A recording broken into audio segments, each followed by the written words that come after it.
আসসালামু আলাইকুম এভরিবডি, আশা করি সবাই ভালো আছেন। আল্লাহর রহমতে আপনাদের দোয়াতে আমি অনেক ভালো আছি। তো দেখতে পাচ্ছেন অনেকগুলো বাতাসা পেয়ে গেছি। তো আজকে বিশেষ একটি রাত, 27 রাত, লাইলাতুল কদরের একটি রাত। মুসলিম ভাই ও বোনদের জন্য, সবার জন্য এই রাতটি অনেক গুরুত্বপূর্ণ। এই রাতটিতে সবাই সবার চাওয়া পাওয়া এবং গোপনে করা গুনাহ, সবার সামনে করা গুনাহ আল্লাহর কাছে মাপ চায় এবং অন্ধকার কবরে যারা শুয়ে আছে তাদের জন্য দোয়া প্রার্থনা করা। হে মহান রব্বুল আলামিন, আত্মীয় স্বজন নাম না জানা অনেকেই অন্ধকার কবরে শুয়ে আছে, তাদেরকে তুমি জান্নাতবাসী করো। আল্লাহ, তোমার আমি এক পাপিষ্ঠ বান্দা, জানতে অজান্তে চলাফেরার পথে অনেকের মনে অনেক কষ্ট দিয়ে ফেলেছি, অজান্তে চোখের পানি ঝরিয়েছি, বিনা অপরাধে দোষারোপ করেছি, তাদের কাছে হয়তো বা মাপ চেয়ে নেওয়ার সুযোগটাও পাইনি। আজকের এই বিশেষ দিনের উসিলায় আল্লাহ তুমি মাফ করে দিও।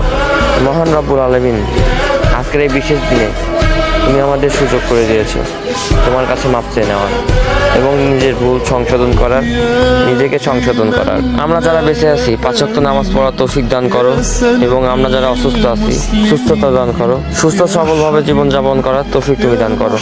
হালাল আয়ের রোজগার এমনকি সঠিকভাবে জীবনযাপন করার তৌফিক তুমি দান করো। আর মাত্র কয়েকটি রোজা আছে, রোজাগুলো সুন্দর সুশৃঙ্খলভাবে শেষ করার তৌফিক তুমি দান করো। হে মহান রব্বুল আলামিন, তোমার কাছে চাওয়া শেষ নেই।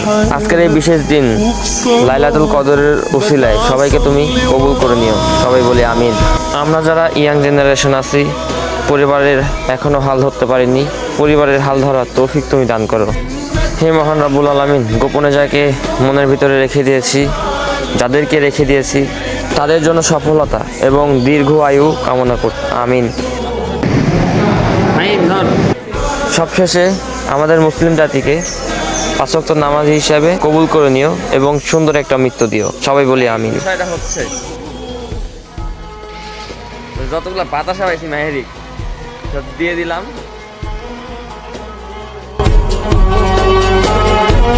দেখা যাচ্ছে না ঠিক মতো।